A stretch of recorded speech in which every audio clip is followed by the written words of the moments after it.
তো সবাইকে অনেক অনেক স্বাগত আপনাদের সবার প্রিয় সীমা ঘোষ ব্লগে। আজকে হলো সোমবার, আর সোমবার আজকে ওয়েদার করেছে মারাত্মক। মানে সকালবেলা ভোরবেলা থেকে তো কুয়াশা কুয়াশা ছিল, এখন আবার দেখছি বৃষ্টি হচ্ছে, টিপির টিপির টিপির টিপির করে বৃষ্টি পড়েই যাচ্ছে। তো এর মধ্যে আমি গিয়েছিলাম হাটে, হাট করে নিয়ে এলাম। আর আজকে বেশি রান্নার ঝামেলা কিচ্ছু রাখছি না, কারণ বৃষ্টির ওয়েদার মানেই হচ্ছে সীমা ঘোষের সেদিনকে খিচুড়ি। খিচুড়ি আর বৃষ্টির সাথে আমার একটা মানে আলাদাই বন্ডিং আছে। তো বেশি রান্নার ঝামেলা থাকে না, শর্টকাটে খিচুড়ি করে নাও, সব থেকে বেস্ট লাগে। অবশ্য শর্টকাট হয় না, খিচুড়ি করলে আবার চাটনি করো, পাঁপড় ভাজো, ডিম ভাজো, এগুলো অনেকগুলোর সাথে। আর বাইরের ওয়েদারটা দেখায় কি অবস্থা হয়ে আছে আজকে। তো এই হচ্ছে বাইরের ওয়েদার, চারিদিক একদম, এই যে রাস্তাটা ভিজে, টিপির টিপির করে বৃষ্টি হচ্ছে। তো আর এই হচ্ছে বাগানের ফুল, শীতের এই মরশুমের প্রথম ফুল ফুটে গেছে বাগানে, কি ভালো লাগছে দেখতে। হচ্ছে ওয়েদারের আপডেট। দুর্গাপুরে তো এই অবস্থা ওয়েদারের, এখনো মেঘলা মেঘলা, মানে চারিদিকটা, ওই যে পিছনটা দেখুন, এই যে পুরো মানে মনে হচ্ছে মেঘটা নিচে নেমে চলে এসছে, কুয়াশা কুয়াশাচ্ছন্ন চারিদিক। আর মিঠি গেছে স্কুল, মিঠি স্কুল থেকে আসবে, আর এখন বেলা 12টা বাজে, কেউ দেখে বলতে পারবে না, এমন অবস্থা করে রেখেছে। হ্যাঁ, তো এবার গিয়ে রান্নাটা করি। এবার জাঁকিয়ে শীতটা পড়বে, কারণ বাইরে বৃষ্টি, গুড়ি গুড়ি বৃষ্টির সাথে ঠান্ডা হাওয়াও দিচ্ছে প্রচুর।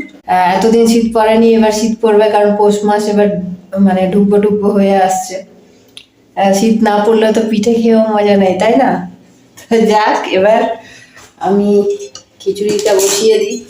যদিও গোবিন্দভোগ চালের খিচুড়ি করছি, খুব বেশি সময় লাগবে না, ওই জন্যে একটু বেলা করে বসালাম। আর এই বৃষ্টির ওয়েদারে জানি না, আমার খুব ল্যাথার্জি লাগে, কোনো কাজ করতে ইচ্ছা করে না, বিশেষত রান্না। শুধু খিচুড়িটা করব, সাথে একদিকে চাটনি বসিয়ে দেবো টমেটোর, আর ফুলকপি, আলু, গাজর এগুলো দিয়ে খিচুড়িটা করব। তো এখানে অলরেডি চাল আমি দিয়ে দিয়েছি, ফোড়ন দিয়ে চাল দিয়েছি খিচুড়ির জন্য। আর এখানে কড়াই গরম বসিয়েছি, এর মধ্যে মুগ ডালটা ভেজাবো। যেহেতু আমি 2 কাপ চাল দিয়েছি, তাই মুসুরির ডাল আর মুগ ডাল হাফ হাফ করে মুগ ডালটা ভেজে দেব, আর মুসুরির ডালটা একটু পরে দেবো, আগে মুগ ডালটা একটু ভাজা হোক। বৃষ্টির ওয়েদার মানে আমার খিচুড়ি মাস্ট। হাটে গিয়ে যে ভাইয়ের কাছে আমি ফল নিই, সেই ভাই আবার মিঠিকে একটা পেয়ারা দিয়েছে। দেখ, এই যে আপেল, কলা, শসা, এই যে এটা, এই পেয়ারাটা দিল। সে জোর করে না মিঠি খাবে, মিঠিকে এটা দেবে। ওই ভাইটা এত ভালো, মানে কিছু বলার নেই। মানুষের তো এগুলোতে ভালোবাসা বোঝা যায়, তাই না? আর এই পেয়ারাটা রীতিমতো, বুঝতে পারছেন, এত বড় পেয়ারাটা সে ফল বিক্রি করে, এত ভালো মন। আমি সারা বছর ওর কাছেই ফল নিই। তো যাই হোক, ভালোবেসে দিয়েছে মিঠির জন্য। আমাকে বললো, দিদি আপনি খাবেন না কিন্তু, এটা শুধু মিঠি খাবে কিন্তু। আমরা ঠিক আছে, মিঠিকেই আমি দেবো। এই আর কি আছে লাইফে, ভালোবাসা, ভালো মানে এই বন্ডিংগুলো, এগুলোর জন্য কোনো স্বার্থ দরকার লাগে না, এগুলোর জন্য রক্তের সম্পর্কেরও দরকার লাগে না। কিছু সম্পর্ক এমন হয়, যেমন যেমন আপনাদের সাথে আমার সম্পর্কটা, যে ব্লগ বানাই, আপনাদের ভালো লাগে, আপনারা লাইক কমেন্ট করেন, আমার খুব ভালো লাগে, সেগুলো পড়তেও ভালো লাগে। এগুলো, এই রিলেশনগুলো হয়তো ব্লাডের রিলেশনের থেকে অনেক বেশি আমার কাছে মূল্যবান। তো চলো খিচুড়ি আর একদিকে ডাল করে নিই। ফুলকপি, আলু, গাজর এগুলো কেটে রাখলাম, একটা তেলের মধ্যে হালকা সটে করে দিয়ে দেবো, যাতে এটার একটা কাঁচা গন্ধটা যাতে খিচুড়ির মধ্যে না থাকে। জাস্ট একটু ভেজে দিয়ে দেবো।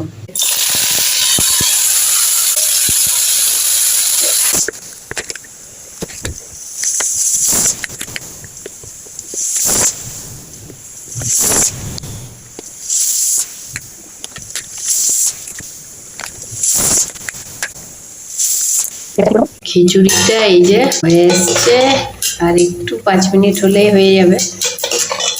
আর এই যে ফুলকপি, গাজর সুন্দরভাবে সেদ্ধ হয়ে গেছে, গরম গরম ধোঁয়াদার খিচুড়ি। তো এখন করছি টমেটোর চাটনি। আর টমেটোর চাটনি করবো এই যে গুড় দিয়ে,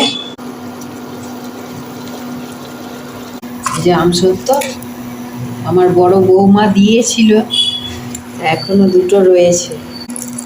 এই আম সত্ত্বগুলো দিয়ে দিই, আর চাটনি, আর একদিকে ওর ডিম ফ্রাই করবো। আজকে পাঁপড় নেই, পাঁপড় থাকলে পাঁপড় ভাজতাম, কিন্তু দুঃখের বিষয় বাড়িতে পাঁপড় নেই। চাটনি রেডি, আর এখানে খিচুড়ি রেডি, আর এবার করছি মুখির ডিম ফ্রাই।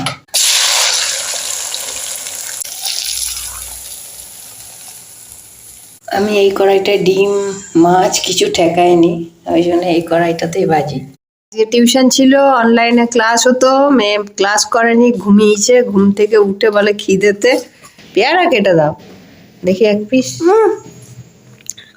আরে এক পিস দে, তোকে খেতে বলেছে বলে কি আমাকে একটাও পাবো না? এটা হতে পারে? একটা দে, একটা দাও। আচ্ছা পেয়ারা মাখাটা তো দেখাও। এই যে ওই যে সকালে বলছিলাম না, আরে চাদর টাকা দিস না, চাদরের নোংরাগুলো পড়বে ওর ভিতরে। হ্যাঁ, ওই যে সকালে ওকে পেয়ারা দিয়ে এসে সেটা বলেছি, একটা পিস আমাকে ঠেকালো না। একটা দাও, টেস্ট করে দেখি একটু। কি রে, হ্যাঁ, এক টুকরো পেয়ারা দিচ্ছে না আমাকে। যাই হোক, ও পেয়ারা খাক, আমি এবার রাত্রে ডিনারের ব্যবস্থা করি। দিনের বেলায় খিচুড়ি করেছিলাম, রাত্রেবেলায় করব একটু আলু পরোটা, কারণ শীতকালে এবার এভরি ডেই হিসাব মতো আলু পরোটাটাই সুবিধা হয়। তো দেখি আলু পরোটা করব। আর এই যে পিছনে আমার এখনো টুনি লাইটগুলো খুলিনি, রেখেছি জ্বালিয়ে, জ্বলুক সারা বছর। তো এবার আলু পরোটাটার ব্যবস্থা করি। আর মেয়ে খিচুড়িও আছে, একটু রয়ে গেছে খিচুড়ি আর রাত্রে খেতে ইচ্ছা করছে না, একটু আছে। তো আলু পরোটাটা করি গরম গরম, ওটাই বেশি ভালো লাগে। মেখে রেখেছি, আর এদিকে আলু পরোটা বেলেছি। এই যে এখানে, এই যে আলু পরোটা এত সুন্দর বেলেছি, কোথাও কিন্তু সব সমানভাবে কিন্তু হয়, কিছু বেরোয় না। পরোটাগুলো ঝটপট ঝটপট করে নিই। এই যে কেউ বলবে এটা আলুর পরোটা, মানে পুরো রুটির মতন ফুলে যায় বললে। এই যে